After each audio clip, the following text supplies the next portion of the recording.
Morning students. So today we'll do distinguished between primary, secondary and tertiary alcohols.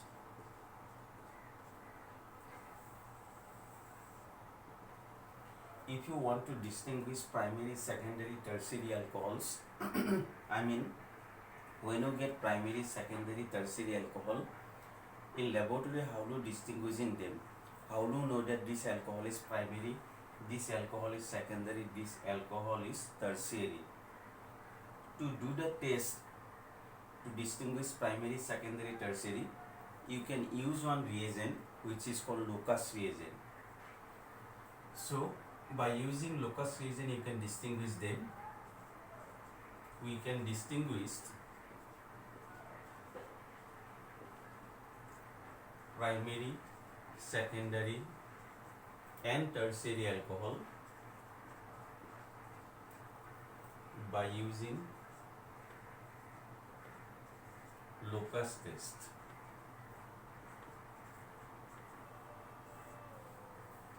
There is a reagent which is called Lucas reagent, and by using that reagent you can distinguish them, and that's why the test is called the Lucas test. So what is the test? This is one alcohol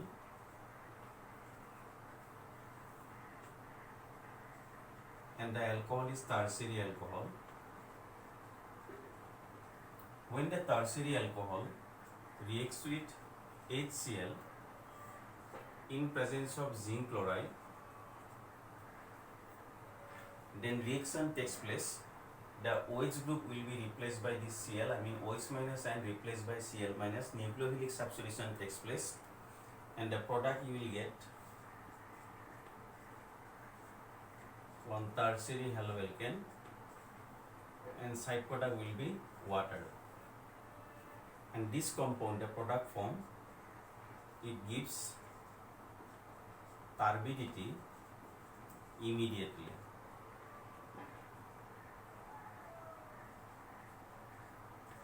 Turbidity appears immediately. Do you know what is the meaning of turbidity? Turbidity means you will get the bubbles. So if your alcohol is tertiary, and when you react with Lucas reagent means it is the mixture of HCl and zinc chloride, then it gives the turbidity immediately. But if your alcohol is secondary, for example, this is your alcohol, one example of secondary alcohol. When it reacts with Lucas reagent, it also gives the product like tertiary.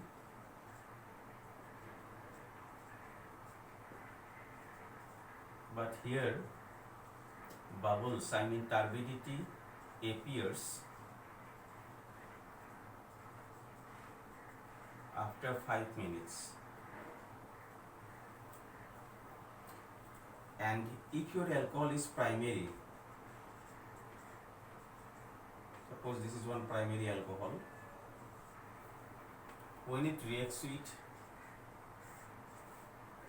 Lucas reagent, then here you don't get any turbidity, only on heating, here heat is required. Without heat, reaction do not take place. On heating, it gives the product, and here turbidity appears only on heating.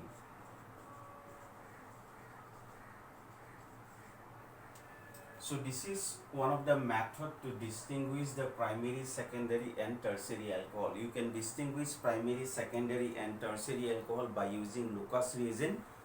Lucas reagent is the mixture of HCl and zinc chloride. So when you get the alcohols, if your alcohol is tertiary, when you apply Lucas reagent, then immediately you will get the bubbles, you will get the turbidity. That is only for tertiary.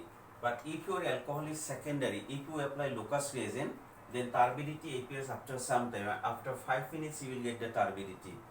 And if your alcohol is primary, you don't get the turbidity. Turbidity you will get only after heating. Here heat is required. Actually, tertiary are more reactive towards nucleophilic substitution reaction, and that is why tertiary gives turbidity immediately, but primary gives the turbidity only on heating. So that is why in laboratory, when you get the alcohols in 3 test tubes, suppose one test tube contain primary, one test tube contains secondary, another test tube contains tertiary, and if you want to distinguishing them, in all the test tube you apply Lucas reagent. So the test tube where turbidity appears immediately, that test tube contain your tertiary alcohol. And if there is no turbidity, only after heating you have to you get the turbidity, that will be primary. And the test tube which gives turbidity after some time, that alcohol will be a secondary one. So this is the process to distinguishing primary, secondary and tertiary alcohols.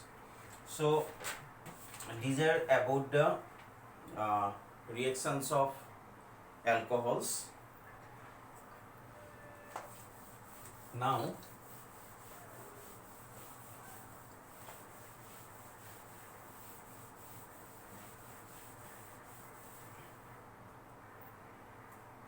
one conversion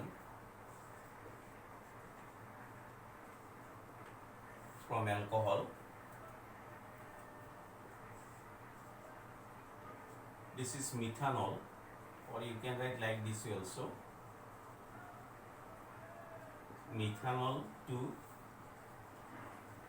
ethanol. I mean, from methanol you have to make ethanol. How to convert it? You know, methanol means CH3OH and ethanol means CH3CH2OH. To convert this, here the compound contain 1 carbon, here the compound contain 2 carbon. I mean, you have to increase 1 carbon. And in last class already I have told you, when I did the conversion, to increase 1 carbon, always you have to apply potassium cyanide. By using cyanide, you can increase 1 carbon. So that is why what I will do, you can apply potassium cyanide to increase the number of carbon. But you know, alcohol do not react with potassium cyanide. You don't get this type of reaction. But haloalkane can react with potassium cyanide. That is why what I will do, first time I will make it haloalkane by applying PCl5 or PCl3. Then it will become haloalkane CH3Cl. After that you can apply KCN to undergo nucleophilic substitution. Then it becomes CH3CN. After getting CH3CN, if you do hydrolysis, then you will get carboxylic acid, because CN always convert to COH after hydrolysis. And this carboxylic acid, when you do reduction means addition of hydrogen, then it will produce the alcohol. Because in alcohol reaction you have got, when alcohol undergo oxidation, it produces carboxylic acid, and that is why carboxylic acid on reduction it produces alcohol. Oxidation and reduction both are opposite to one another. If someone gives the product on oxidation, then the product will give the reactant on reduction. Both are opposite to one another. So like this way you can convert methanol to ethanol. Number 2, propane-1-ol to propane-2-ol. If you want to convert this, propane-1-ol means CH3CH2CH2OH, and propane-2-ol means CH3CHOH-CH3. This is propane-2-ol. You have to change the position of functional group. So if you apply first time concentrated H2SO4 dehydrating agent, so dehydration takes place and you will get the alkene.